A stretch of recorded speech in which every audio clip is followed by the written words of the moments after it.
back to OBCN Daily News, every day at 8 o'clock. I'm Jonathan J. And I'm Michael Serralde, reporting the news daily. First up, the Ukraine crisis.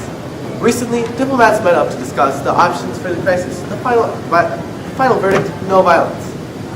Ukraine issued a joint statement attempting to de-escalate the situation. The statement urged the halt of all violence. The country is attempting to create a proper system to halt all violence and become one nation, undivided again. President Obama issued a reply to the statement agreeing with it. He stated that all violence should end and that the other countries were only going to get involved diplomatically, not through war.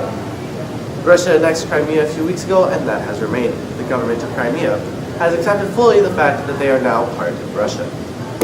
Now for the internet censorship in Turkey. Turkey blocked Twitter and YouTube from all of their internet servers and hosts. Due to the unpopularity of the ban, both with government and with the people, the National Congress stated on the ban on Turkey was lifted and the ban was on YouTube was partly removed. That was the news on Turkey, and let's move on. And now we are moving on the field with Jonathan Mr. Wu, who is on site with the Washington landslide. The Washington landslide has been said to kill over 50 people with about 25 survivors. And the Washington landslide, there's a mud wall barricading the water, which is really, really dangerous because once that barricade breaks, all the water that's being blocked by the mud wall could easily rush out and flood this river right here. Wait, hang on. This just in. We found 2 survivors here at the Washington landslide. We'll get back to you later. And we're back to OBCN News. NATO has issued a statement saying that the North Atlantic Treaty Organization was not going to get involved with the situation in Russia. They also said that the Russians were stated on the border with Ukraine. The troops numbering by the thousands are ready to move into Ukraine by any violence issue. And now we are going back to Mr. Wu reporting on site of the Washington landslide. So we're back here on the Washington landslide. It turns out our 2 survivors were just logs. Darn it. Well, the damage done by the Washington landslide has cost millions and millions of dollars, with hundreds of people stuck in their houses due to the Washington landslide. We're still looking for survivors here. Seems like there aren't many left. And that's basically all about the Washington landslide. Back to you. And we're back to OBCN. The Malaysia Airlines flight is all but found. Family members have lost all hope of their beloved family coming back. The Australian Navy has said that they have gotten a few beeps believed to be from the flight's black box. A black box is a box that sends signals back to any people searching for it in case of an emergency. We just got intel that someone here in Texas has found some debris believed to be part of the flight, number 370. I'm going there now to report on it. Good luck with there, Mr. Nicholas Serralde. Now we're going back to Washington with Mr. Wu, interviewing a survivor of the landslide. So back here on the Washington landslide, it seems that all of the survivors in this area have been found by first responders and police here. They've used fancy equipment such as radars and anything you can use to find people. And really, that's all we have here in Washington. This is Jonathan Wu reporting from Washington. Back to you guys at OBCN Daily News.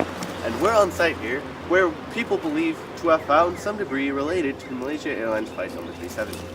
This is the debris believed to be from the flight. Now, I doubt it would be found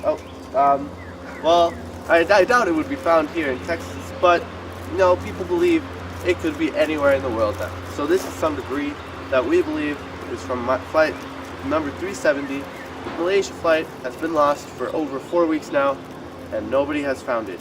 Australian Navy reports it's found something, but we don't know for sure. Anyways, this is Michael Serralde for OBCN Daily News, and now back to you, or me, at the station. And welcome back to OBCN News.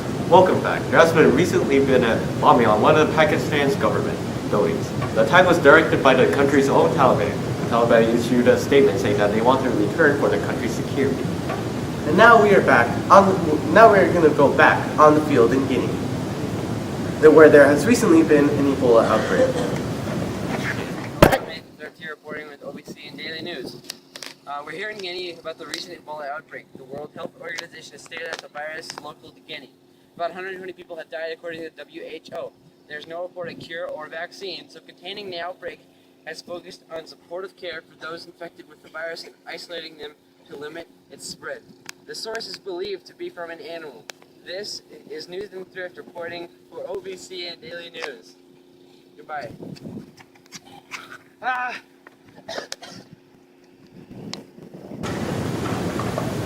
And we're back to OBCN News.